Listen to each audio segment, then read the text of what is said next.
Okay. Oh. Well, thank you all for coming.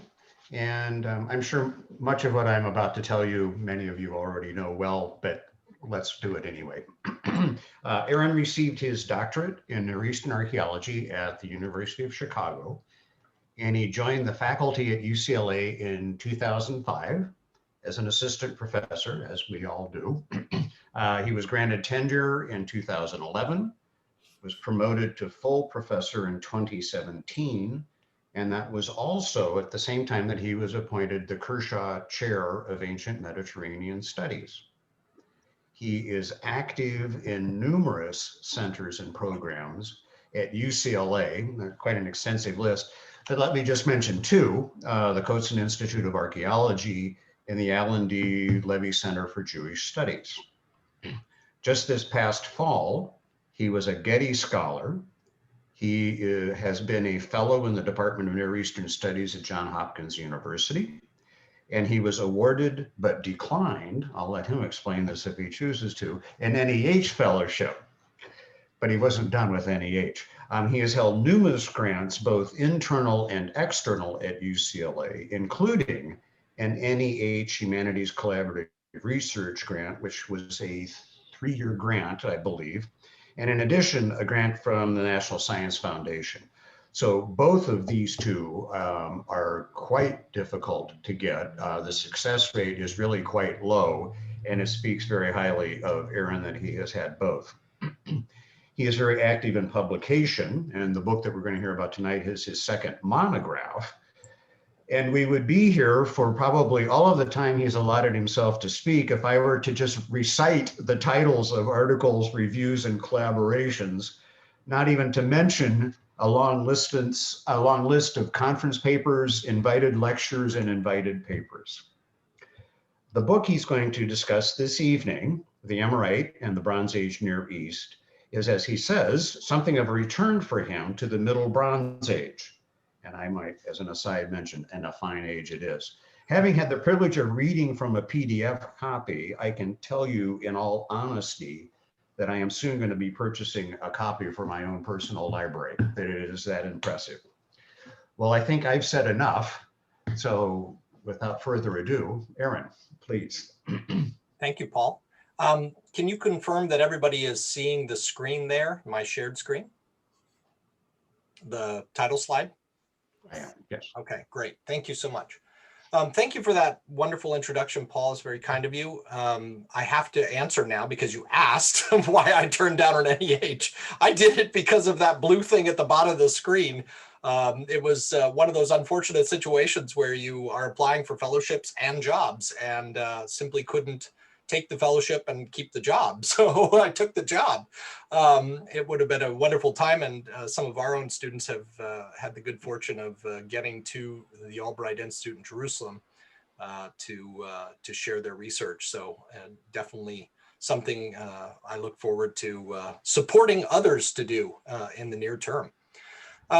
Today, I'll be speaking about my recently published book, Amorites in the Bronze Age Near East, the subtitle of which is The Making of a Regional Identity.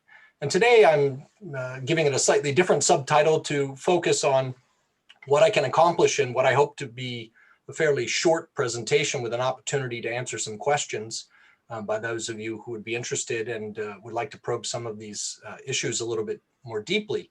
But it's always challenging looking at a long-term project, and it wouldn't be unrealistic for me to say that this book was a decade in the making, as it builds on my earlier research on the Middle Bronze Age and out of the question of fortifications and, broadly speaking, the art of warfare in the Middle Bronze Age. That was sort of the place I cut my teeth on the Middle Bronze Age more specifically. This talk is an opportunity to try to give sort of a sense of the inspiration and broader questions that come out of a study like this. And really, I put this subtitle here to emphasize the kinds of things that I think it taps into and touches that I hope will have a farther reach beyond the ancient Near East. As all of us as archaeologists struggle with the question of defining certain terms with regard to identity, looking at certain groups in the long term and over very large geographical spaces, that were confronted with these questions of how to begin and tackle such a thing. And so I'd like to do that by kind of eventually getting to a point where I'm following a linear flow of the book, to give you a broad sense of some of the questions that come up in it. But first, to set a little bit of the tone with regard to why in the first place anyone should care about a group known as the Amorites, and what a study of the Amorites might have to offer. As many things in the ancient Near East sort of have their origins, the study of the Amorites certainly, I think, gained its early interest out of biblical texts, and in particular, the references to Amorites throughout the biblical text, especially in prophetic literature, like the bottom two verses quoted here, but also in things like the Table of Nations in Genesis chapter 10, wherein probably around the 6th century BC or thereabouts, Judeans are trying to set themselves with respect to the long history of the world around them. And in particular, entities, most entities that are still around, geopolitical entities, that they can frame themselves sort of as the sons of Noah in relationship to these other groups. And you can see here, Canaan became the father of Sidon. This is sort of in the Phoenician realm. And Heth became the father of Heth and the Jebusites. And there are the Amorites, along with a whole bunch of other groups. And the Amorites are very frequently included in the biblical text as the sort of traditional enemies of Israel, among many. And usually they're the ones that are in this list as well. And living within the land of Canaan, this geographic entity that we hear about outside of the Bible as well. A little later in the book of Genesis, we hear of the Amorites, individual Amorites, like, or at least one, this guy named Mamre, from whom Abraham eventually buys a tomb and sort of engages with, or in this case, I'm sorry, I'm confusing him with somebody else. This is his ally, one of his allies in the hill country. So we hear about individuals and broader group, but ironically, at the time that this is being written, circa the 6th century BC, whether it's Genesis or later texts like Ezekiel, there really shouldn't be anybody that most scholars would have considered an Amorite still around. And so it's a very curious thing that this name persists, even though at this point, it's likely that for half a millennium at least, almost no one perhaps would have called themselves an Amorite, at least as far as we can tell. Now, from another perspective, so if we move from the Levant to a kind of Mesopotamian perspective, we have various portrayals of Amorites in the early 2nd millennium BC. And so if you want a frame of reference, around the age of Hammurabi, 18th century in particular is a sort of high watermark that we'll get to.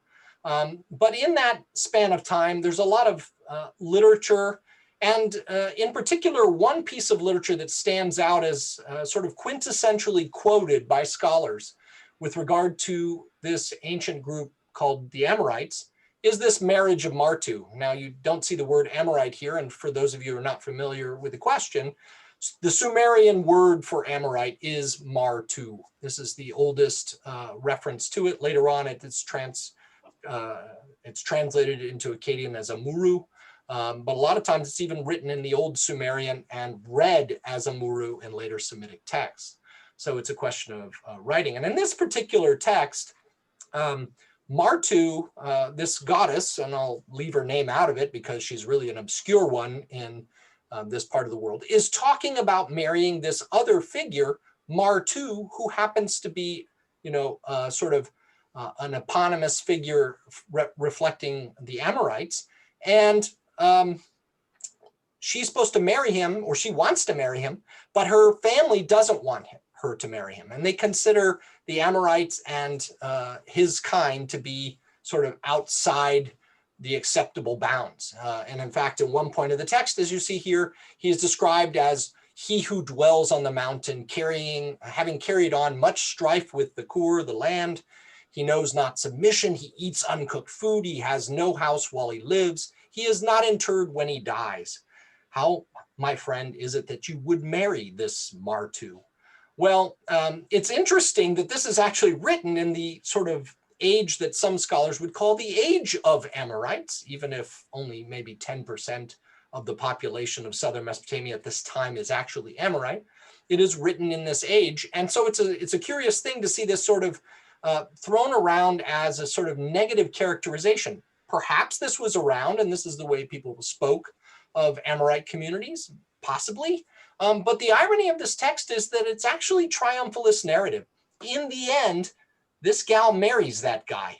And this story, it turns out more positively. So just to pull out a classic piece of Mesopotamian literature that is at the front of discussions of Amorite identity and juxtapose it as well to, or compare it to the biblical passages, which also, very interestingly, share that kind of negative characterization. One, the Mesopotamian one being much more ancient, and the later one in biblical times being more recent, but still carrying the same sort of overtones. Now, the study of the Amorites goes back quite some time, and there are early 20th century scholarship that we can talk about, but I find it, as I worked on this question really over more than 15 years from earlier studies, I found it very fascinating that as you look back on it, 1965 and 1966 were particularly interesting years with respect to the study of Amorites. And in particular, one of our own chapter members, Giorgio Bucciolati, who did his PhD at the University of Chicago, did his sort of early work on the Amorites themselves in the Ur-3 period.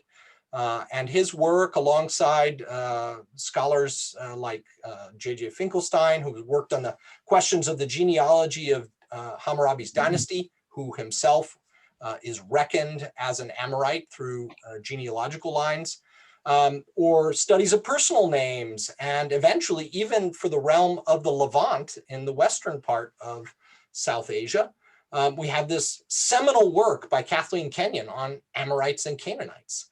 At about the same time, a dissertation by Luke on pastoralism and politics in Mari, and Mari is a classically Amorite town, dominated by Amorite traditions, as we'll see throughout today's lecture. Jack Sasson, a very well-established, known figure in the field, at the same time working on Amorite questions, did a lot with Mari, and continues to publish on Mari to this day. So fascinating that we had this moment, this flux, when so many people got interested in questions pertaining to Amorite identity. But one of the things that I want to talk about today is really kind of say, you know, how is it that we can return to an old question like this with new eyes and perhaps bringing together various strands of seemingly unrelated questions that pertain to a sort of longue durée, a long duration study of identity in the long term over so many years, from about 2500 BC to about 1500 BC. The earlier studies that I just highlighted, maybe if we were to encapsulate, really distill them down to the kinds of contributions they make, this earlier research saw the Amorites as principally an ethnic identity. And for those of you who are working in questions of identity in the ancient world and also in more modern times, you'll know how fraught the idea is now that we should just label something an ethnicity or an ethnic identity, and how complicated it is to define by what one means by that. But this was done in a fairly straightforward way, that wherever occurrences in texts to Amorites, whether Martu, Mardu, the various readings of the Sumerian, or Amuru occurred in texts, we basically elided them as one identity and said, okay, we're gathering references. This is where we see them, and what can we say about that? It was seen as largely a Mesopotamian endeavor in large measure because that's where the bulk of the texts and references to Amorites occurred. It was seen as linguistically circumscribed, principally around Amorite names. We think that the Amorite language had 11,000 words, but you'll be fascinated to know we only know of them from personal names, the sort of sentence constructions that come out of names like Hammurabi. And every one of these can be sort of unpacked to create a vocabulary of Amorite. I mean, if that's true, then we have more words in Amorite than we have different words in the entire Hebrew Bible. And that's a fascinating fact just in and of itself. But that was a fairly narrow and limited sort of ability to understand what really sort of is going on there. When you get into things like the Mari letters, you can begin to understand their economic relationships a little bit better. And that was done, again, heavily since really the first half of the 20th century, once excavations in Mari began. And as part of that, the social aspect of this was a recognition of the complex tribal structures that those documents from the 18th century BC, the Mari letters, allowed us to understand. Now, it even remains the case for some scholars that they view very much this whole notion of Amorites and where they come from so suddenly on the scene at the turn of the third and second millennium to be part of an en masse migration. And so works by Kathleen Kenyon that I just mentioned earlier were often seen as caricatures of these early 20th century mass migration models that saw Amorites sweeping in from the steppe in much the same way that Arameans and, of course, the better documented history of Arab tribes might have been used to sort of retroject to understand Amorites. But nonetheless, seen in a fairly simplistic way without a lot of texturing and nuance. And up until the present, really, and I think there is a valid argument to be made for this, these Amorites were seen as establishing an age of Amorites in the Old Babylonian period, say between especially 1800 and 1600 BC. So this is sort of the picture that was generated largely in the 20th century that remained in place up until about 2000. And more recent studies, as I'll show you in a moment here, have really begun to texture this in different ways. More recent efforts articulate Amorite identity as a geographically diffuse phenomenon. And what I'm highlighting now are things that have informed my own efforts from the outset to try to get at this complicated problem. Seeing it as more geographically diffuse, meaning not so centrally just Mesopotamian, but having trajectories that extend through these different geographic regions, and of course, having lives of their own. As I articulate, and I think others have started to articulate as well, this is more of a social identity in actual fact than anything like an ethnicity in the ways that, for example, we might suggest in the past that these were ethnicities rather than a kind of functioning social identity. So what we see is, as we'll talk about a little bit, you can engage in the identity in such a way that you can take it on as one of several identities, arguably, even as some textual references suggest. Because of that, we understand within more recent studies of identity and archaeological and historical context that it can be constructed. And in the context of various cultural institutions and socioeconomic mechanisms. And I'm going to highlight some of those today in the longue durée that I think contribute to the construction of a social identity. Now, I'm not going to say that there was never a moment when you could speak of Amorites perhaps in a more restricted or focused way as an ethnicity. There probably was from certain perspectives, at least in terms of the way that southern Mesopotamian traditions labeled early Amorites as being up there. And indeed, I should say that the word Amuru means Westerners. It's a compass direction from the very beginning. So it's pretty much pointing to people up in that direction. And it's over time that it seems that it might, that we can attach a more specific point of reference to it.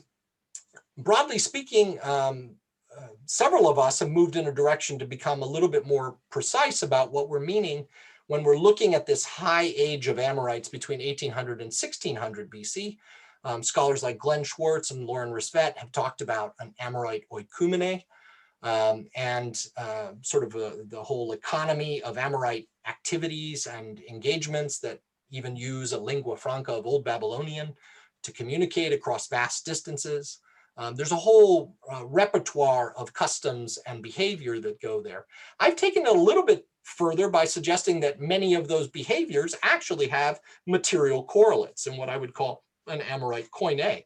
I'm not the only one to use that term, though, but already with my prior book in 2008 and the dissertation that it came out of 4 years earlier, I've felt that there's a sort of basis for making an argument about an Amorite cultural koine, and others have independently arrived in similar places. So it really sort of begs to be looked at more closely and to be thought about what we actually mean by that and how we might arrive at that. Here's just a sort of eye-catching slide just to point out that this question has really caught fire in recent years again. And I think people are reapproaching the question of Amorite identity and other identity groups like the Phoenicians, for example, through the lens of work in the last 20 to 25 years, and really starting to interrogate the whole question and to ask questions about what do we mean when we're speaking about Amorite identity. In particular, works like largely textually based Mesopotamian analysis, a very useful study by Reins de Boer on Amorites in the early Old Babylonian period. Another Chicago dissertation that builds out on this question of this Amorite cultural koine, which I only mentioned in passing in my dissertation published book. And this scholar actually picked up on it and tried to do something with it at Ugarit, and I think rather successfully. And then other dissertations and even a recent book in 2019, although currently only in Hebrew, on the Amorites, again, largely from a textual perspective. Now, one of the things that I think you can pick up on very quickly here is that you can cut the question in different ways, and its fragmented nature tends to mean that folks struggle to deal with all the data. You have Mesopotamian Assyriologists, you have Mesopotamian archaeologists, you have Levantine archaeologists, and I would venture to say that you even need, as I have done in the book, you need to bring in the delta of Egypt, especially the Eastern Delta, to understand where the trade corridors are running and that we are talking about the same broad phenomena, socioeconomic mechanisms and movements. And this is what I'm going to try to highlight today. Now, the book takes a mostly chronological viewpoint, and that's what we'll be looking at. We've already talked about aspects of the legacy that I addressed early in the work, but I want to take us from about the mid-3rd millennium to the mid-2nd millennium, and very in brief, highlighting some of these mechanisms at work, taking us sort of from the rise of agropastoral, or the peak of agropastoral societies in the mid-3rd millennium to 3rd quarter of the 3rd millennium, all the way down to the mid-2nd, which is the end of the Middle Bronze Age, brought about largely by campaigns of different empires, the Hittites and the Egyptians. So without further ado, let me sort of set the stage. In looking at this, one of the most fascinating things to me is how pieces of a puzzle come together that, as I was alluding to a moment ago, different groups of scholarship wouldn't be aware of how the pieces fit together until one starts to aspire to look beyond our traditional borders of our discipline. And one of these is, of course, the Levant and Mesopotamia alone.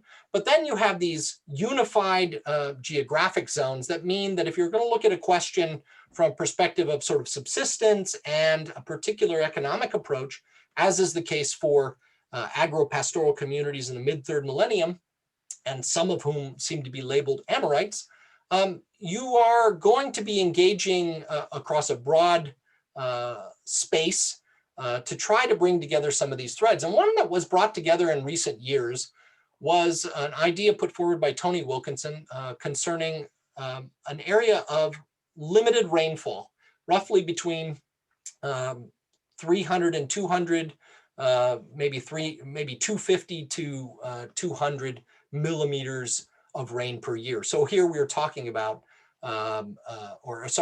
250 to 200 millimeters of rain per year, a very marginal zone across much of what is the Fertile Crescent. In fact, because of this zone of uncertainty where rainfall can impact so powerfully the ability to produce sufficient crops for living off of, but also grassland for animals, it creates a very sort of border area that is very much on the edge in terms of possible survival. Now, one thing to state here is that over the course of the third millennium up to about the mid-third millennium, this was an area that was doing very well. And it meant that groups were pushing out from the north down into this region, from the west into the east to exploit this hinterland. And we have the growth of enormous communities with, if you add it up, even at a low density, hundreds of thousands of inhabitants, perhaps as many as 500,000 from Damascus all the way over to the Zagros, inhabiting areas within the zone of uncertainty and immediately north and south of it, but all kind of dependent on the circumstances environmentally in there. And I put on the map here various of the name groups of different groups attested here. And I only put some of these other up there, not so much to confuse you, but to point out that there are narratives that run in parallel to the very group that we're going to look at here that can be done more with, albeit there are fewer historical references. Subarians later become the Hurrians, and Gutians over in the Zagros Mountains, all of whom experience seemingly similar trajectories with respect to the events that I'll talk about here.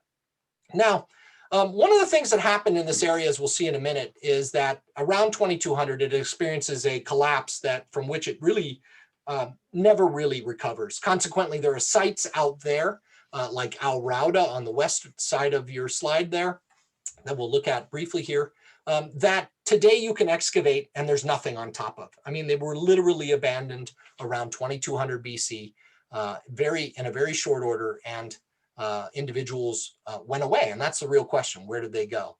There are a couple of things that happened, though, all at one moment here.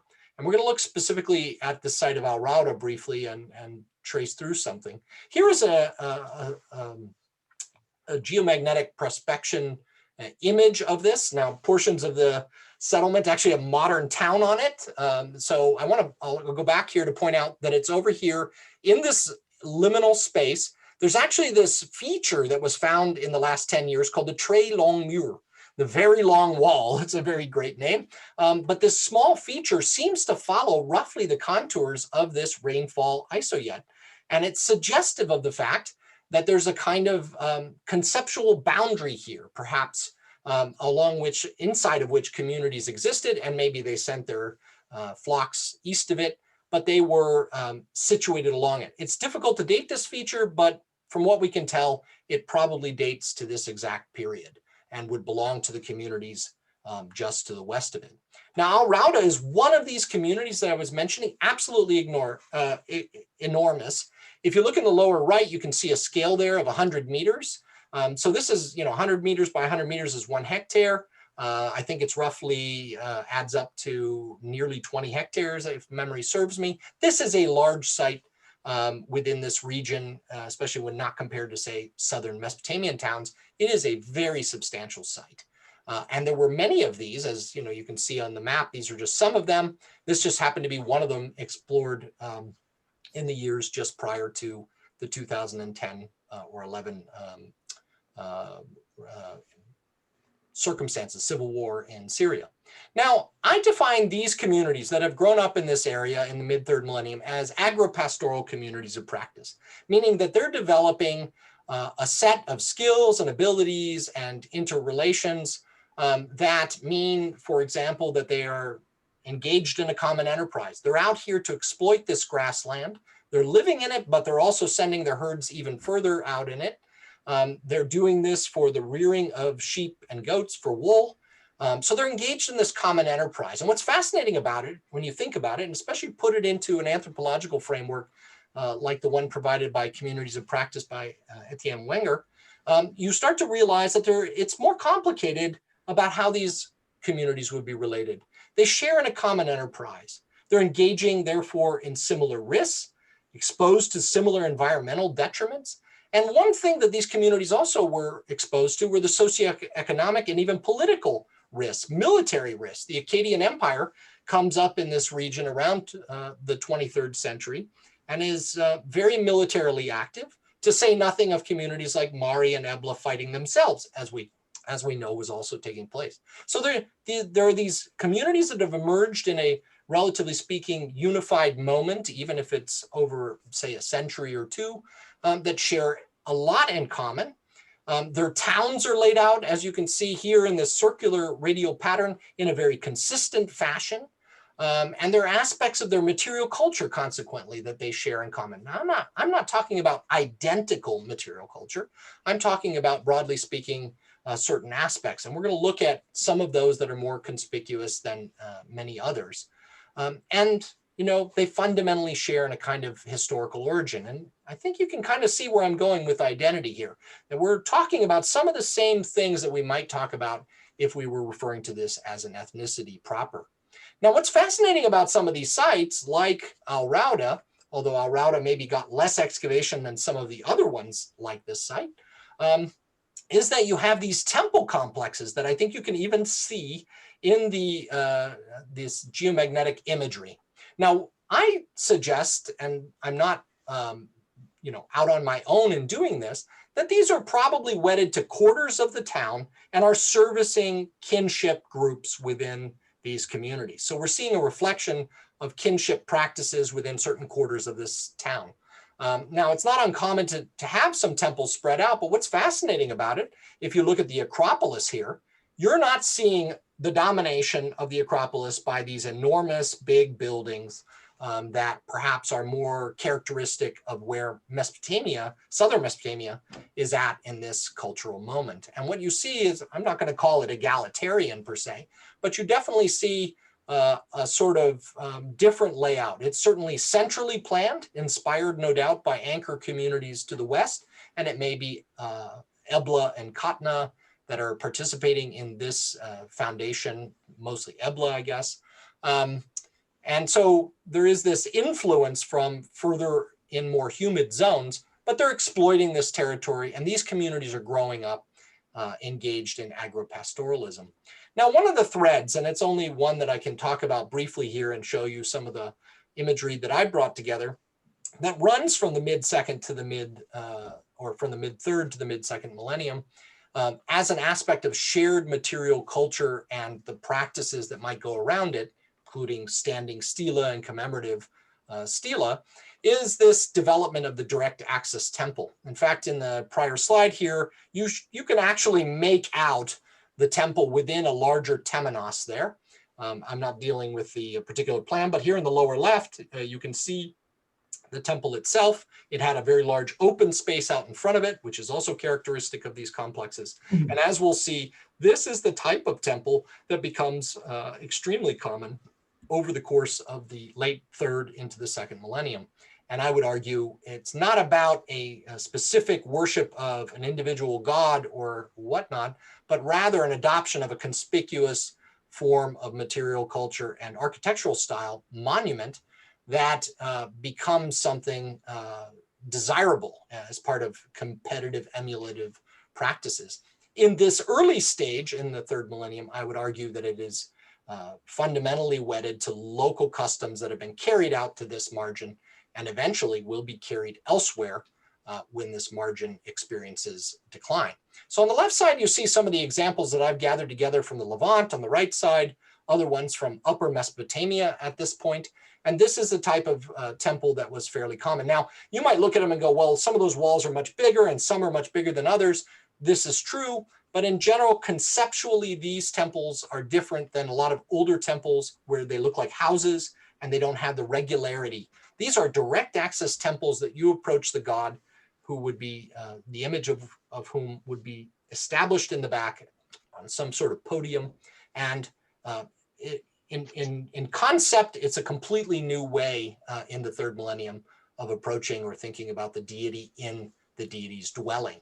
And it has a long enduring tradition that will go all the way down to the mid first millennium, if you will. And I think it's now fairly clearly traceable back to the third.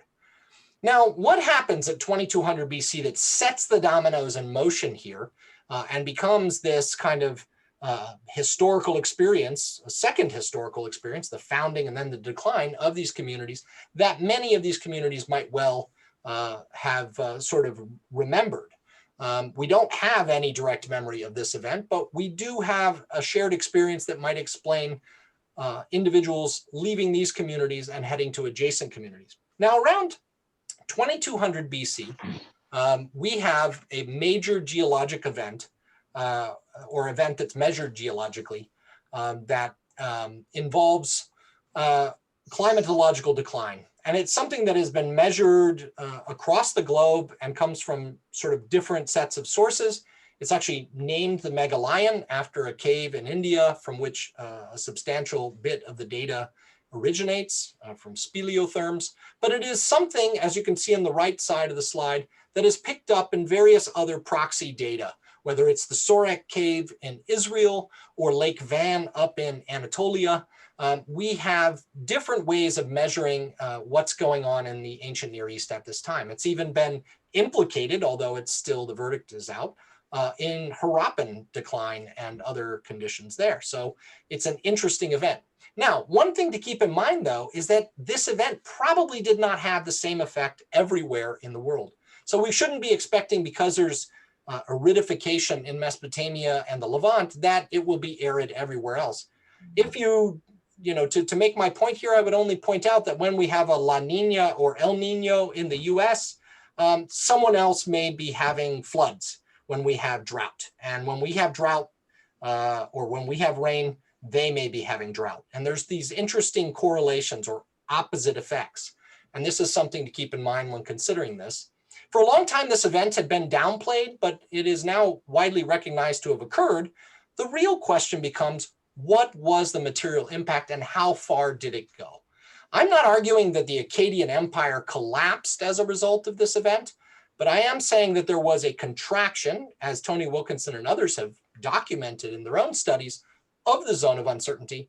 There was a contraction in this region, and it led to massive population declines by relative standards, and consequently the movement out of marginal zones of a substantial number. And the number I'm throwing around would probably be around 500,000 if we could count everybody in the entirety of the zone of uncertainty. I can tell you that if we go from the northern Levant into northern Mesopotamia, at sites that are more than 5 hectares, so that's roughly 15 acres, at sites that big and bigger, we can add up at a density of about 100 persons per hectare, which is usually a fairly low average, 300,000 people. So that's not counting the smallest villages, and it's not counting everything that goes into Iran and all the way down into the Levant. And I have no doubt that we were probably approaching 500,000 people in the affected areas, and probably affected in different ways depending on how far into this arid region they lived. So this is a significant event. If I put it on a map, this is what it looks like in terms of population pressure, pushing people out. Now, if you're looking at the map up there and you go, why are there arrows going down? That's because the Euphrates Valley provided one of the refugia to which these individuals fled. This is something we can document with settlement patterns along the Euphrates Valley and has been noted by other scholars. And we can correlate it seemingly to this moment in time. But what we do see for sure is that in this Jazeera area north of the Euphrates and in the marginal zones out here, we see a collapse. Places like Al Rauda are abandoned, and some of them are never returned to again. In fact, the vast majority of them remain tells in the countryside today. So there's a huge settlement decline in the zone of uncertainty from 2200 BC. And I'm kind of leaving it aside here, but this is also part of a 1-2 punch. If this happened around 2200, and we can't be sure of exact dates, what decade it happened in, for example, but we are fairly sure it happened very quickly because these settlements are up and abandoned. I mean, there's no long duration drawing it out. There's no ceramic evidence that points in that direction. If they're abandoned in a fairly short duration, this is also happening at the moment that the Akkadian campaigns from southern Mesopotamia are coming up into this region. And as Naram Sin records, dealing with local insurgencies. So it's a 1-2 punch that these communities are experiencing, especially in the western stretches where our Amorites are often referenced. 300,000 plus refugees out of the areas that we can document from sites between 5 and 60 hectares. We don't have any bigger than that in there for the most part. And we're not counting villages and smaller communities. And we have settlement expansion, however, in certain areas like the northern Levant, in the areas that show up in green mostly in this map, and areas in southern Mesopotamia and along the Euphrates refugia, a term that Harvey Weiss has coined and used to refer to these areas that experience expansion and settlement when these others contract. So you can see very quickly that we're getting towards something that I like to refer to as refugee movement. I mean, I don't know how else you would label it except to point out that these individuals are fleeing these zones seemingly mostly because of climatic aridification and poor conditions, but also with some pressure that might be related to Akkadian Empire imperial action under Naram Sin in the years just before 2200 BC. So we have the lights going out in one place, as I like to say, and the lights coming on somewhere else. And the challenge is to try to track that and to find out what that means. Now, I have part of my study here brings in something I would have never expected. And in fact, when I began the study, wasn't something that I was considering as part of what would help me understand how the zone of uncertainty, its collapse, leads to tracking Amorites and understanding better how they become scattered, many of them, a part of a diaspora, if you will, throughout the ancient Near East. And that is, about a decade ago, I began studying refugees and archaeological contexts in the ancient Near East, looking at, in particular, better documented circumstances in the Iron Age. And I was able to develop a model out of some refugee studies that identified some general trends that I thought we could look at materially. We often talk about landlessness, homelessness, and security as elements of this. This is something we can definitely look for in archaeological context where the lights go out and the lights come on, and people do certain things to protect communities, especially if they're new ones in areas that don't have walls.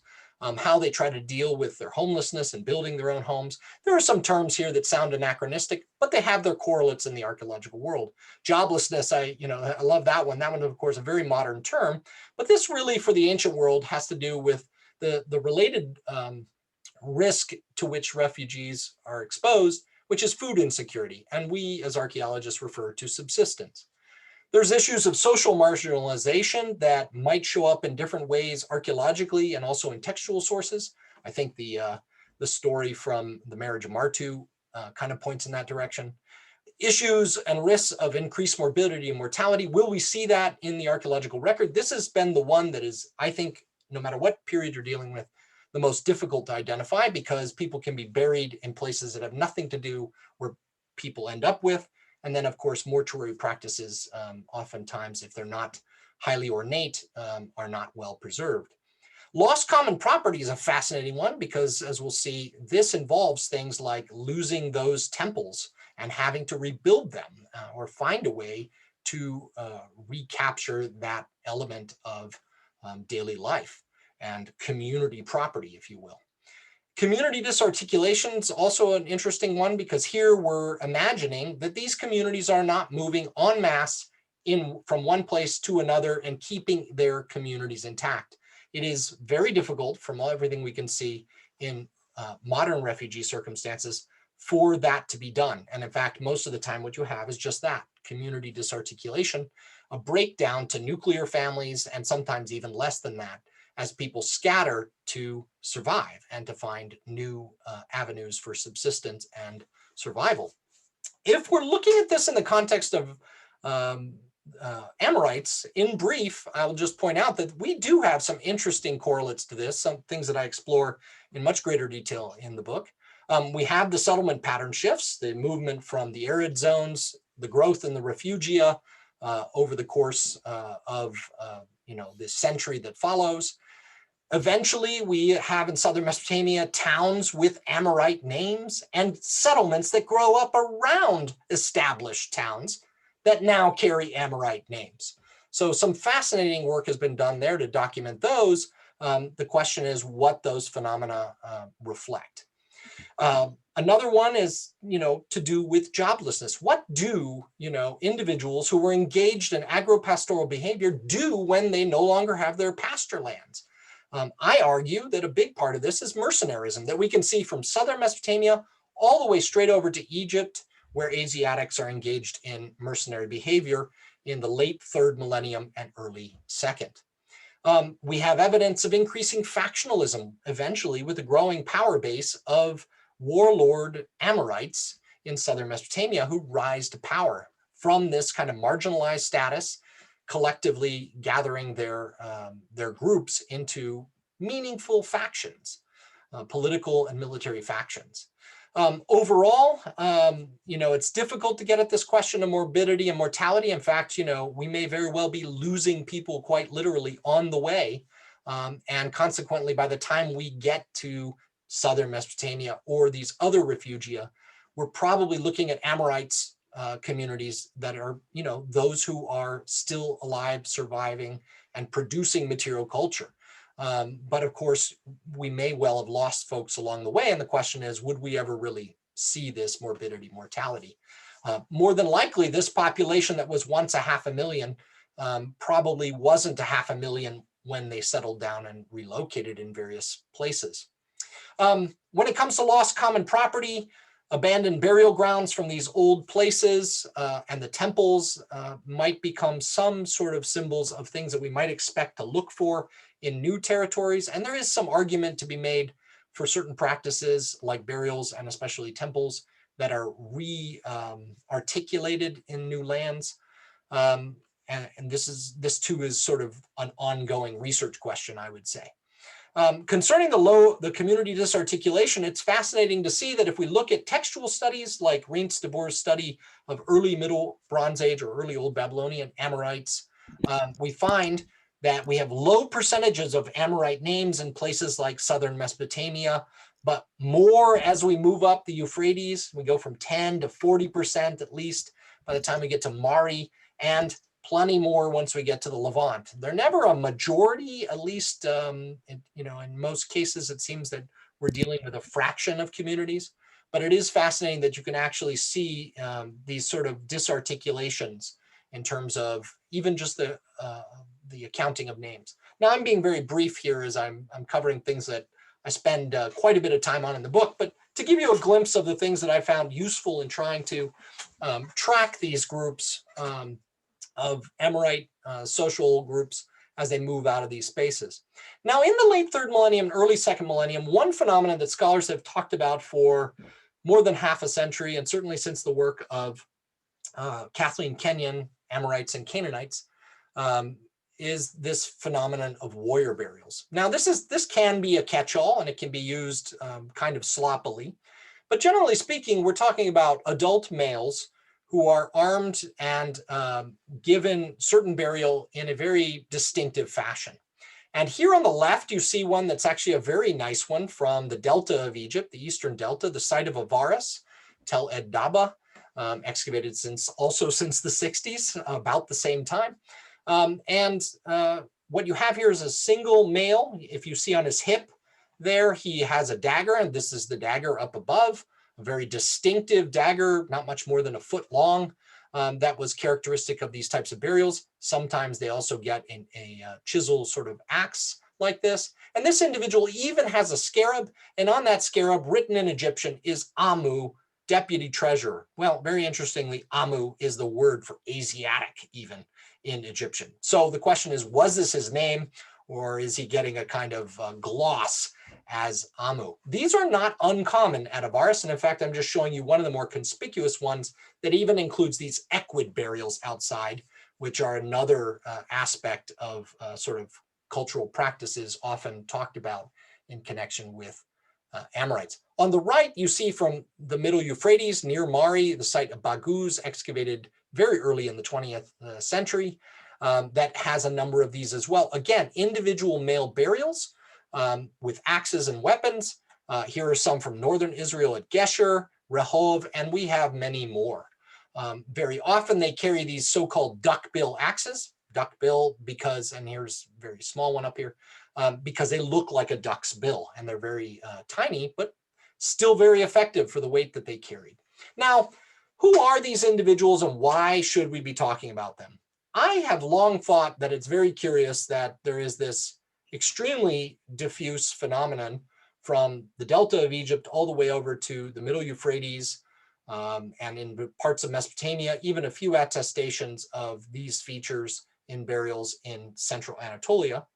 And I've often thought that these individuals should be thought about in context of caravan traffic over the long duration, long distances, that these individuals are being buried perhaps as males away from their families or whatever they would consider to be home communities, and that they're engaged in this kind of activity. In fact, I was delighted about a year and a half ago to discover a reference from the Old Assyrian text, contemporaneous with this, that's an expression, a standard expression in Old Assyrian times. These guys are not Amorites, but it's fascinating that they had the expression, "I will take my axe and come."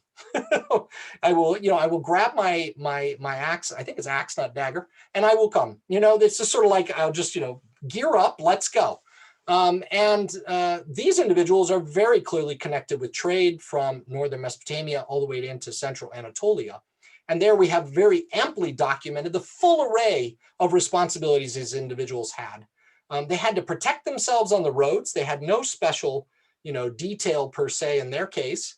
5, 6 people sometimes, maybe 5, 6 pack animals, high value cargo, silver, textiles on that particular caravan route. And they had to endure all kinds of travails.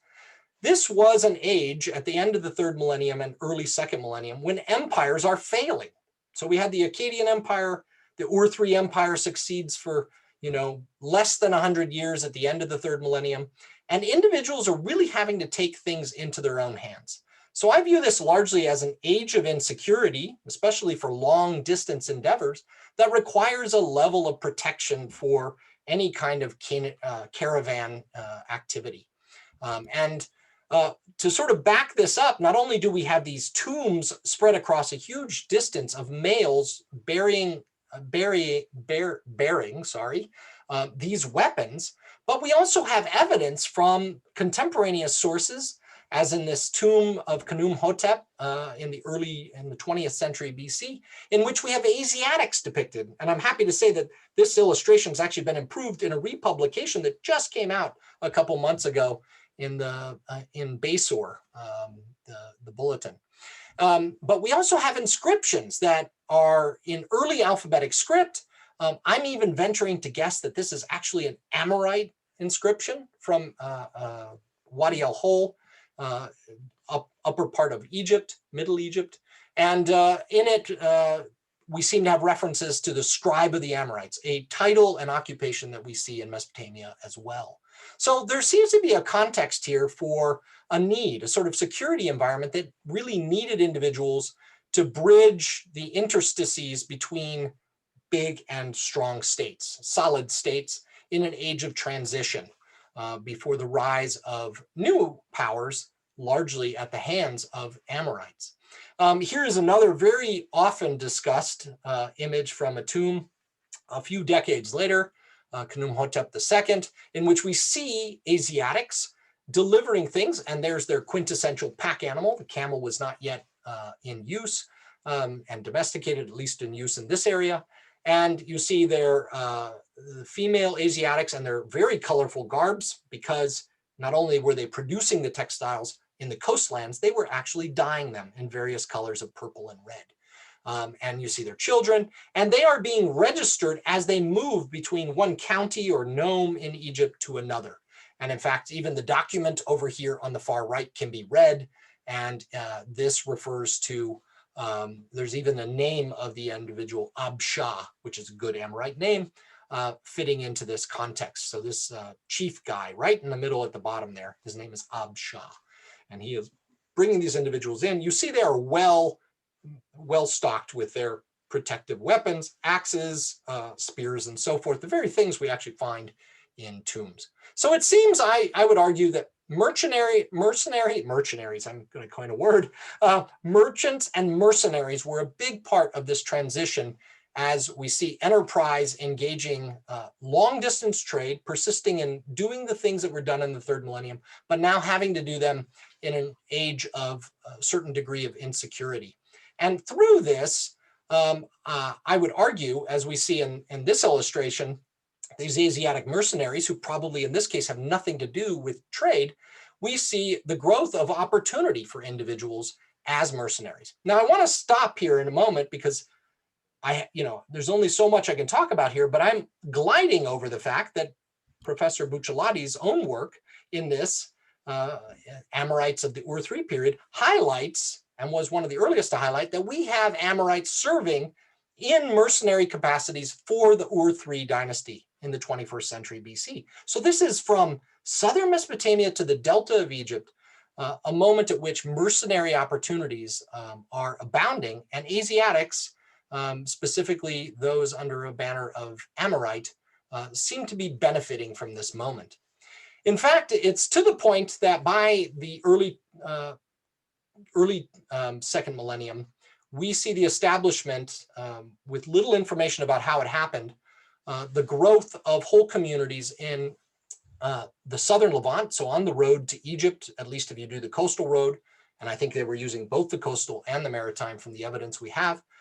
We see the growth of all these communities, and from texts in Egypt, like the execration text you see here, and the one that I was so pleased that the Brussels Museum allowed me to use for the cover, we have written in Egyptian hieroglyphic a bunch of names. This and other texts together give us a bunch of names of Amorite rulers.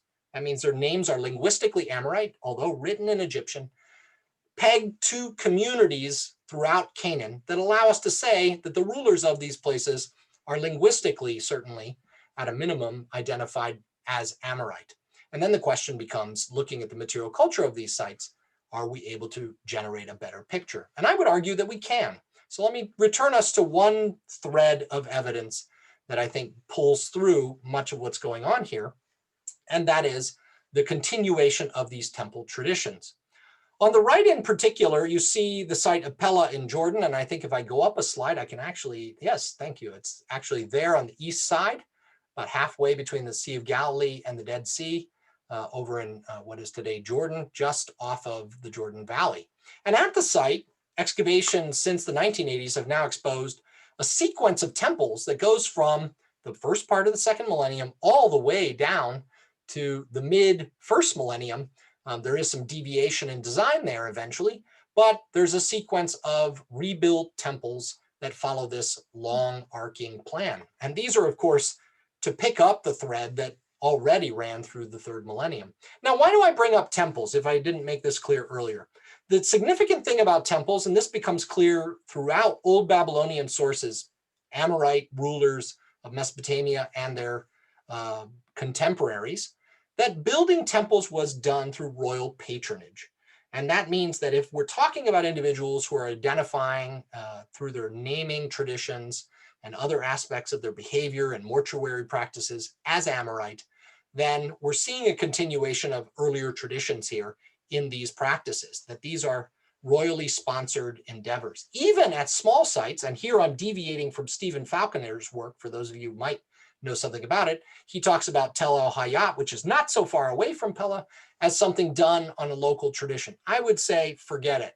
We may not have the documentation that southern Mesopotamia has. Our sites might not be as big, but we're still talking about something that has that look and shared feeling of being part of a broader sort of royal patronage of sites. So in the early second millennium, we have this thread continuing now with new foundations of sites under Amorite patronage, as we see played out with temples. Now, in this period, we see a complete reversal in many of the communities in these refugia that are inhabited by Amorites now, and increasingly by individuals with Amorite names. From about 1900 BC, we start to hear about Amorite dynasties in southern Mesopotamia writ large. And eventually we'll even have Hammurabi, but we have individuals like Shamshi Adad of Ashur up here in northern Mesopotamia, all aspiring to, in one way or another, signal their identity as Amorite. Well, around this time, as documented in the Mari sources, we have an interesting phenomenon here that I think ushers in an age of what we can call competition and emulation, competitive emulation in many cases, that I often equate to something like the Renaissance with respect to palace building, royal vaults and crypts for the burial of royalty, wall murals that marvel and rival anything that was being done sort of comparatively in the Renaissance. All of these kinds of arts and crafts and the sharing of individuals between courts mean we're starting to enter into a frenetic pace of Amorites competing against Amorites, occasionally the non-Amorite also competitive in competition and competitively emulating his peers. That is occurring around the 19th century beginning and will continue right down through about 1600 BC. This is what Dominique Charpin in Paris has called the Age of Amorites. And he coined that phrase 30 years ago, and there's been a lot of contention and remains some among Assyriologists, but I think it fits pretty well because the bulk of the data we have is for Amorite behavior and comparisons of it from places like Mari to the archaeological record of the Levant and southern Mesopotamia that would argue that there is certainly a very sort of viable tradition that is carried through here and born in particular at the royal level through royal patronage, but also working its way through the ranks, especially as individuals emulate those in the classes above them and lateral to their own. What happens here in the 19th century, however, is really fascinating, and we don't get the earliest moments, and that is what I call the land rush. There literally is an effort to get back into these areas once the rainfall returns around 1900, and it doesn't return to quite the same levels, but it does return. And consequently, there is a huge demand to regain sort of de facto control over this, especially the central area within this broader arc called the Jazeera, because of its productive capacity for these large herds that generate the textiles that form the backbone of so much of these pastoral, agro-pastoral communities. So we see the arrows now going in different directions. Very little of this has to do with permanent settlement. Indeed, there's not ever the return to the same levels of settlement, but there is this kind of intensive economic activity. I'm getting to the end here, so I thank you for your patience.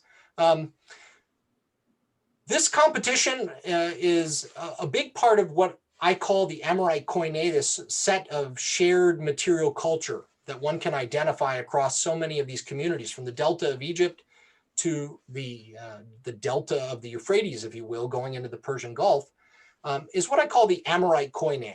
Here I use the Greek term, as those who are classicists will recognize, to refer to a common tradition, and in this case, a series of very, what I call conspicuous markers for really truthfully, they're monuments, whether they're large or small, signaling group solidarity that emerges in this period out of economic, social, and political interactions, principally among elites who are predominantly identified as Amorites in texts throughout this Middle Bronze Age.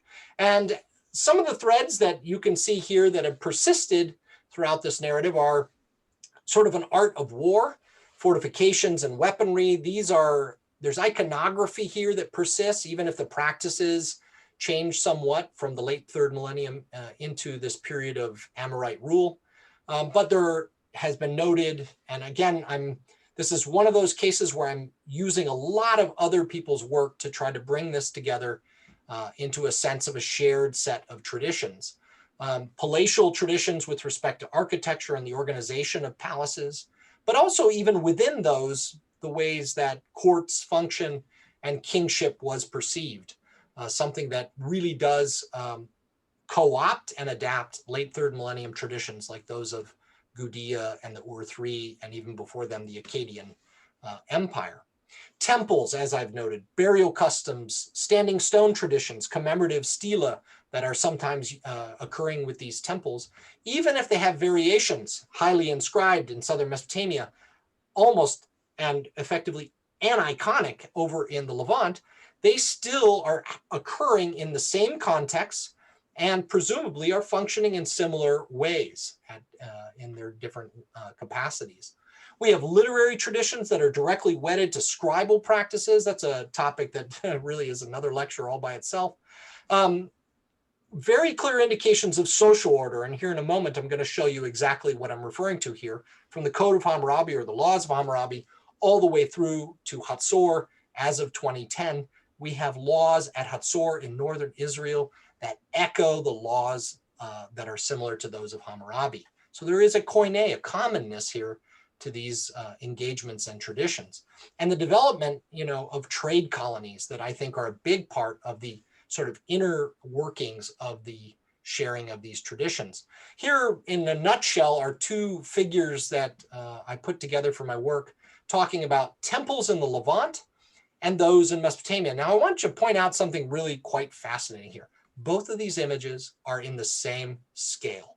One of the most fascinating things that I discovered in looking at this and looking at the general temple complex, these direct access temples that go back to an in antis tradition, like the projections on the Pella temple here.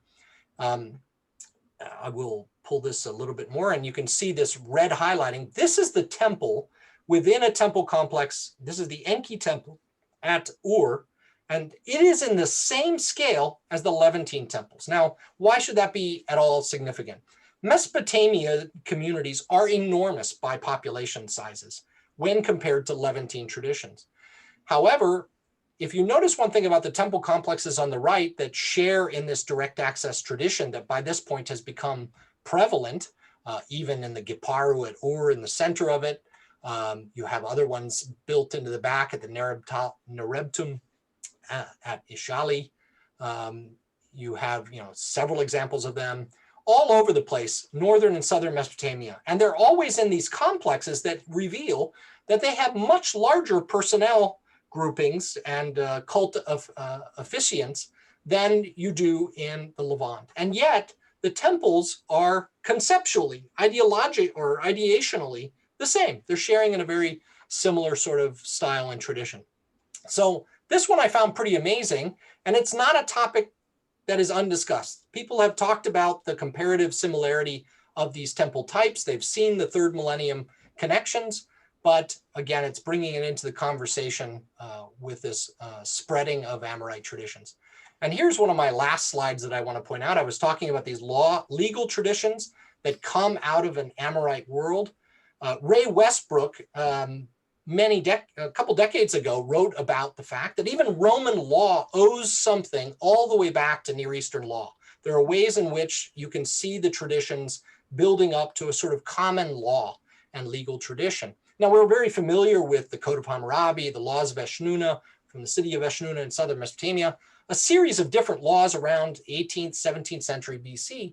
But only in 2010, we actually have fragments of a legal document that indicates, quoting legal texts from Hatzor in northern Israel, that basically sounds just like the language of the laws of Hammurabi. This shouldn't come as much surprise to us, especially in a world where, for example, in the seals as seen on the right from the early Middle Bronze Age, these are scattered from Ashur in central Anatolia down to Ashkelon on the coast of Israel, to the middle Euphrates at Tutul, Hattusa, again up in Anatolia. And it's remarkable that you see this adoption of a very standard presentation form. I want to point your eye to the fact that these tiny little seals that they're sealing documents with carry a presentation scene that is also up at the top of the Code of Hammurabi. So there's something to this sort of set of motifs and traditions, this broader oikumene and koine, that really illustrate a kind of Renaissance age, this age of Amorites, as we might call it. I want to conclude here in my last slide by pointing to the fact that what we see over the course of a millennium of Amorite identity and its evolution is fundamentally what we might call the development of social power by Amorites. In fact, I'm less inclined or interested in viewing this as a study in the ethnicity, because I think that's fraught and problematic in the ways that ethnicity is defined. And that really this is something where individuals could negotiate their relationships with their peers and aspire to operate or not operate, as is often the case also, or is also the case, with Amorites and interact with them. And what we see over the course of centuries as part of this process is a layering and a building from sort of ideological and economic roots through eventually military and political power. as we reach it in the latter parts of the Middle Bronze Age, that actually I was rather surprised to see how well it sort of fit into the studies that Michael Mann has done on the sources of social power. Something that really, I think, illustrates this question of the layering of power, ideological, economic, military, and political. And he describes these as overlapping networks of social interaction that are organizations and institutional means of attaining human goals. I think you hear echoes here of the kinds of structures that I've been looking at. And their primacy comes not from the strength of human desires for ideological, economic, military, or political satisfaction, but from the particular organizational means each possesses to attain human goals, whatever these may be. And what's fascinating about it, and this became very clear to me at the end of my study, is that when you see the loss of Amorite power, you can watch this go perfectly in reverse. The first thing that's challenged is the military and political power of Amorite states. The Egyptian domination from the south, the Hittites come in from the north, and they basically unpack and diminish military and political power. With that goes the erection of borders that fundamentally undermine the economic individuality and the individual economic power of these Amorite states, these many sort of territorial states. And with that, of course, is a gradual erosion of the very power that then feeds into ideological perceptions, things like the presentation of seals, and you can depict yourself in a certain way, but if it's not believable, it won't last for long. And it certainly is the case that these Amorite rulers saw their power undermined in significant ways in this sort of emerging age of empires beginning around 1600 BC. So that's where I'll end, and I'll be glad to chat a little bit more informally, perhaps. I apologize it went as long. I tried to keep it as short as possible, and it still went longer than I had hoped. Thank you very much. Paul, will you moderate for us?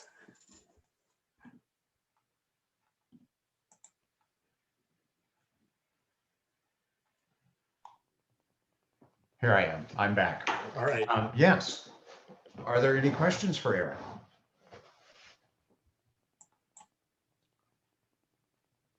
I have a question. Can people hear me? Is that Ian? Ian, yeah. Hi. So my question is basically in part a couple things. Is there any role of Amorites in the Middle Kingdom when obviously you have the so-called, the Middle Eastern or the Levantian appearance of, the rulers in Egypt? Is there any role of Amorites there, possibly?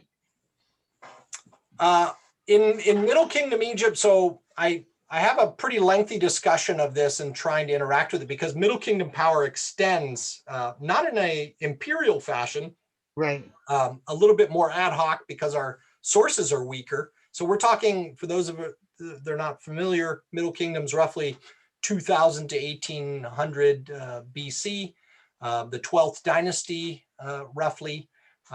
Those individuals I showed mercenary pictures of in Beni Hassan, Egypt, and also Beni Hassan are from that period. So there's ample evidence of a number of different communities in the Eastern Delta that feature Asiatics. This is also a period in which there's military and economic expeditions into the southern Levant and places even up by Byblos, but also down into the Sinai for mining and other activities. And Asiatics seem to play a central role in guiding and assisting in these efforts because of their local knowledge. So there is that, and then there's also this kind of evidence for mercenary behavior beginning already in the late third millennium. Is that getting at what you're asking about? Yeah, basically, but I guess I'm just wondering in terms of that whole period in Egypt, with the decline of the pharaonic power, and the question is, did the Amorites play any role in that decline?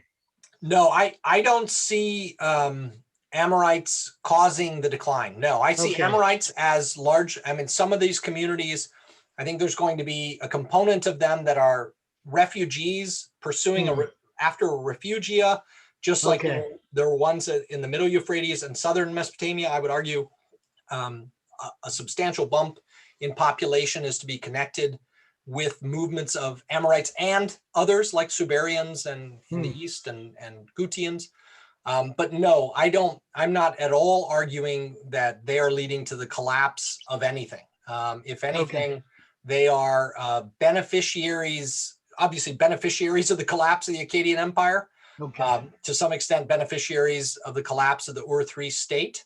And once they're in mercenary capacities in Mesopotamia and in Egypt, I think that they have an in, as you would expect, in these communities to sort of up their clout politically and militarily. And we see that in very explicitly in southern Mesopotamia, where we have the names of individuals in the Ur-3 Empire circa 2000 who within decades are literally in charge in different towns. Wow. So we can track it in a way that we can't, and we can only see sort of glimpses of in tombs and in settlement patterns in Egypt that one would be tempted to see as part of a broader phenomenon of out-migration and population pressures. Right. Awesome. Thank you. Yeah. But overall, I see these things as a trickle. It's really hard once you spread it out. And if you can remember my red arrows, we're talking about folks retreating north. There's going to be some accounting for populations going north, some to the river valleys, some into wetter parts of the Levant, and of course into the Delta. And when you spread it all out, it is one of those things that's challenging on an archaeological level to track. Right. Absolutely. Anyone else? Monica's got her hand up. Waving my hand. Yeah. Great. Okay, thanks. So I have a couple of questions that are somewhat interconnected. So your talk at the beginning was about these groups coming out of the Bible or being described in the Bible and so on. And that makes me wonder, why are there so many groups identified in the Bible? Like, what is it that makes one group distinct enough from another that you have all of these different names that are part of the perception of these many, many different, kaleidoscopes of cultures that for us archaeologically might be, very difficult to distinguish, but somebody thinks that they're different from other people. Right. So that's kind of the first part, is like, why are there so many groups? And like, what is the distinction that one can really sustain amongst them? Right. And secondly, if you have this kind of, time period of thriving and then disappearing and then thriving again, what does it mean to be Amorite in this long period of time of a culture that is sustained, but then geographically dispersed and then reconnected in an entirely different place? I mean, right. How can ethnicity survive that much geographic and chronological displacement and still be considered kind of the same thing? Right. Well, let me start with your last question first. Since it's closer to what I, was entertaining in the book, because the biblical question is sort of my deployment of it in the introduction is mostly because this is where a lot of people will begin with respect to the name. I'm actually working on an article to talk about it within the context of biblical tradition and why it's there. And there's some interesting stuff to why it is there. And in fact, at the very same time, the Assyrian king list that we use for the long history of Mesopotamian kings in, say, the northern part of Mesopotamia, actually traces its roots back to 7 kings who lived in tents, a number of whom are Amorite tribal groups. So there is even there in the 8th century in northern Mesopotamia a preservation of this tradition. And Shamshi Adad, of course, is listed in there. And he himself sought identity, in various mechanisms as Amorite, and even names one of his sons so that his son carries a dual Amorite and Akkadian translated name. The long and the short of it is that in beginning the study, I didn't begin it with a desire to illustrate any given, position about how I would define ethnicity.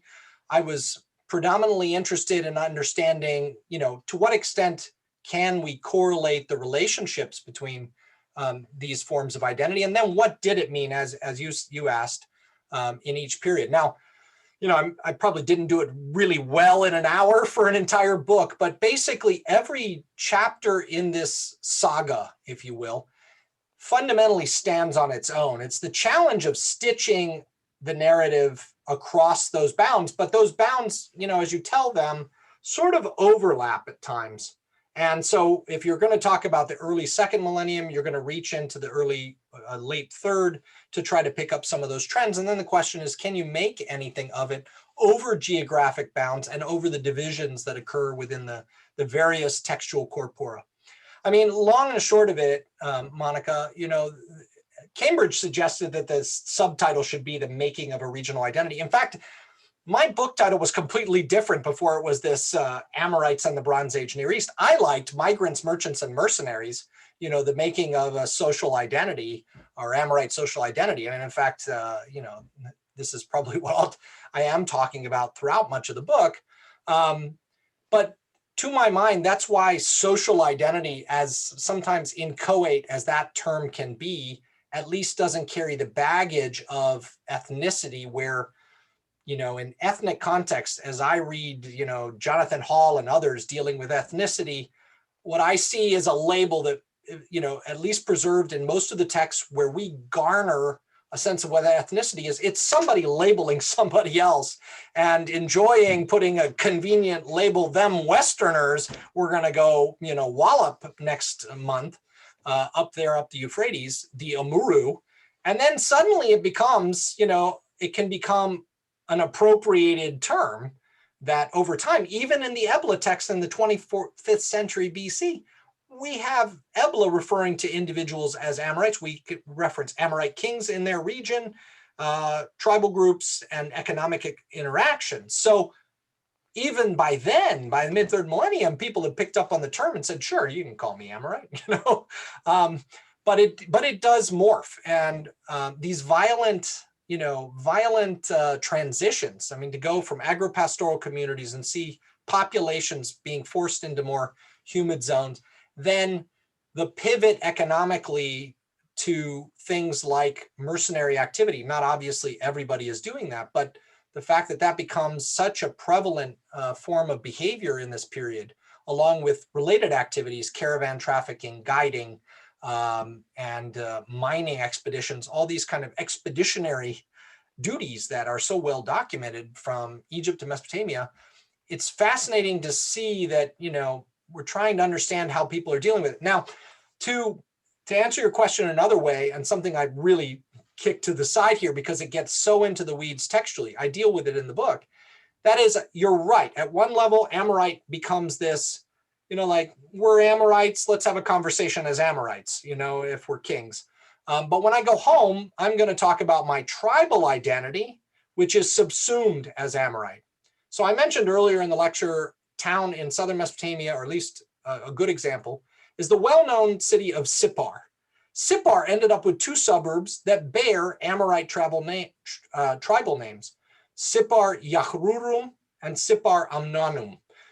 Two quarters outside of the town that seem to have grown up and developed into kind of suburbs that are fundamentally preservations of Amorite tribal names. Now that makes for some complicated archaeology because there's about this much done, in any of those areas that would begin to open up the question of a unique material cultural expression. But needless to say, I think that you're right. And one of the things that I do underscore at various points in the book is that we really should be striving to talk about those tribal identities. And likewise, on the linguistic realm, I was noting in Buck's work that we can start to talk about dialects of Amorite, that linguistically we talk about going back to this ancient language called Amorite, but really, truthfully, there's no way it's the same language all the way across and that there weren't dialects. And indeed, Ugaritic in the late Bronze Age is seen by Dennis Pardee, the leading Ugaritologist around, as an Amorite language. And he would argue that descendant languages like Hebrew and Phoenician and so forth may very well be as well. So we're looking at a kind of cultural legacy. But that sets aside the question about whether anyone in the Bible actually had any sense of their connection to this past. Good questions. Thank you, Monica. Is that your hand, Kate? Kate Yes, Vanessa? yes. So actually, you kind of started to answer my question, especially about language, and answering Monica's question.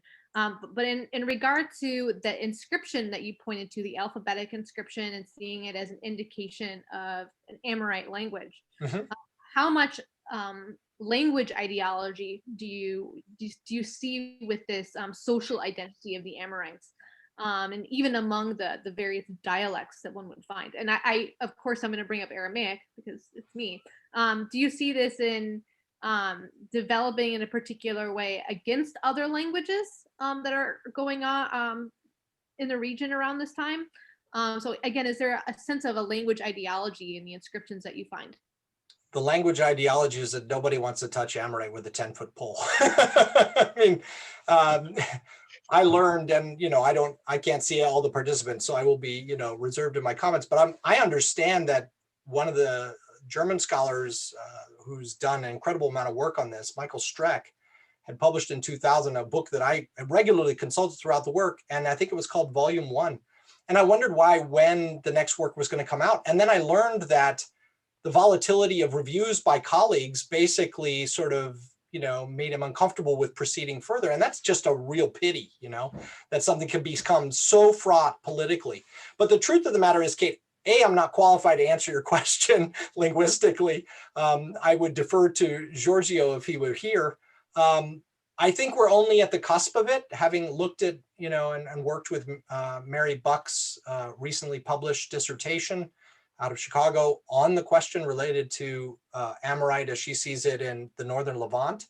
And, even referring to the many names that occur in Middle Kingdom texts, we often call them Northwest Semitic, which is just to classify them in the broadest sense. But in the Middle Kingdom, what are we talking about? If you're not going to call it Canaanite, which is a known language in the Late Bronze Age, or at least a language family, then why not call it Amorite? And I kind of sort of, in a series of different hypotheses throughout the book, I suggest we should be just calling these Amorite names. I mean, there's no real reason to beat around the bush. If it turns out to be wrong, somebody can qualify it. And no doubt, as Monica, or, as you're alluding to, there were dialects of Amorite and related emergent languages like Aramean, possibly. Can I actually ask a follow-up question? And this could be completely unrelated to what you're doing, but when you're talking about these mercenaries, and of course mercenaries are going to be very different from what we find in the Roman Empire, but in terms of language ideology and war, and Latin in particular, especially in the ancient Near East, I do wonder if that's a good maybe model to think about Amorite language then. Sorry, say that again. What was the? In the ancient Near East, during the rabbinic or Roman imperial period, right, there's a prominent association of the Latin language and war. Oh, okay. The rabbis repeat this over and over again, how the Latin language is a war language because they have so many different words for weapons and showcases Roman identity. And, that can be a and this has been, it's not so, there are a few words related to warfare and weaponry that are unique to Amorites. And we know that there are Amorite daggers, they get presented with, it seems like celebrating their role in warfare is also something well documented in the early second millennium. But the other aspect of vocabulary terms that is often talked about are those all connected to pastoral nomadic activity or pastoralist activity, herding and so forth.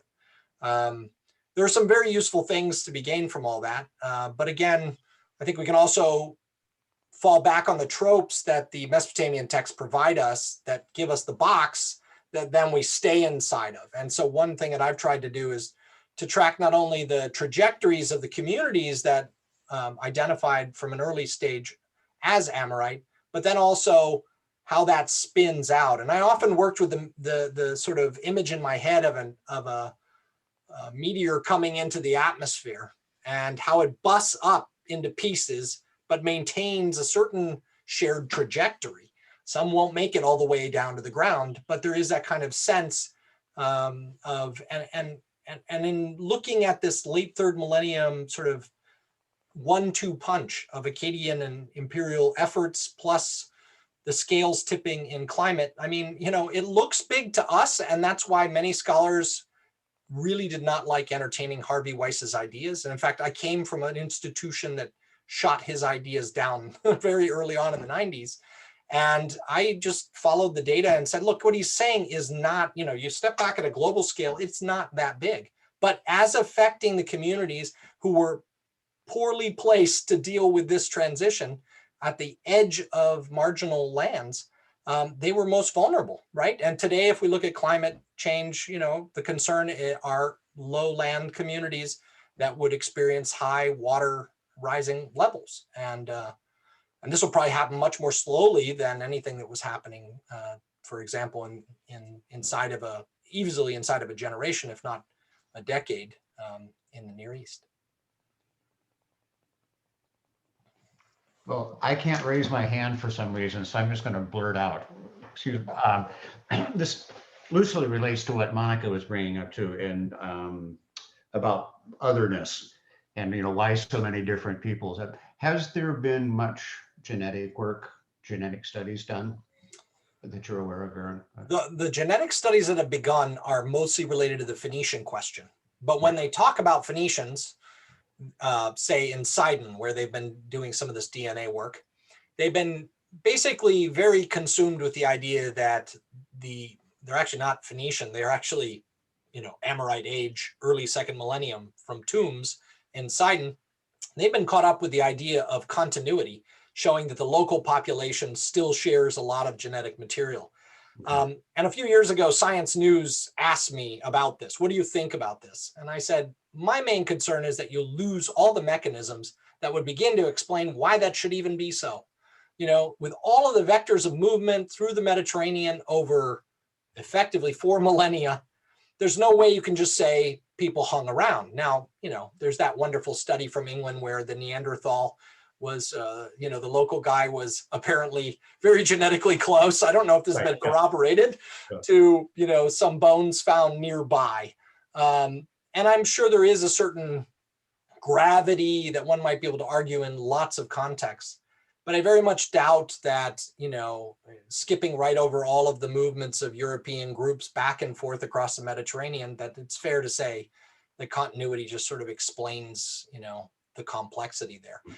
The long and the short of it is that no, there really hasn't been any genetic work. And I, you know, as I say in just a page or two in the book, I would stake very little on it because the population sizes of the samples have to be so big to be meaningful. Right. That the real danger is that at the moment, a lot of our friends in science are engaging in racialist, you know, facile, early 20th century stereotypical explanations that will get us back to invasion hypotheses of the most facile form. I don't know how else to say it. So you know, I took my family with me and we lived in ancient Corinth for 4 years, and there were 2 shepherds in the village. There was the shepherd and there was the crazy shepherd. And the explanation is in part as to why he was the crazy shepherd was that, oh, well, he comes from Pendascufi. Pendascufi was about 2.5 miles away, but that was far enough for him to be the other. The outsider. Right. Yeah. No, but it is interesting to see how this social identity generates, and you know how you can have an identity operate on a very local level, eventually become this emergent social identity that bears a clear value across a huge geographic region. And then what we see by the time of the Bible, Monica, to come back to that, is a huge contraction. In fact, Neo-Assyrian kings speak of an Amuru, a land, although never of a people, in the north, northern Levant, roughly where the whole thing starts. So there's still a sense of reference there, but without a people. And then the question is why should biblical writers contemporaneous with those Neo-Assyrian rulers be referencing in the Iron Age Amorites themselves. But, you know, as just a side note there, the vast majority of identities in the Bible are wedded to people name themselves after their towns, which is not too unlike Greek, you know. And so we see this tendency by the Iron Age to use and deploy these national labels. But the truth of the matter is, in the narratives that we would consider the most archaic, it was really what town you came from. Yeah. Well, Aaron, thank you so much. This has been really quite good, very entertaining too. And I was quite serious when I said I'm going to purchase a copy of this book because I want to spend a little more time with it. Well, thank you for hosting, and yeah, thank you all for your wonderful questions. Enjoyed sharing. And if I might remind everyone, in just a little over a week, we have our next lecture. So on Sunday, the 28th. Yeah, absolutely. And soon Paul will present on his new site report on Corinth. So we look forward to that as well, huh? All right. Yes. Thank you all. Be well and be of good cheer. Okay. Good night. Good night.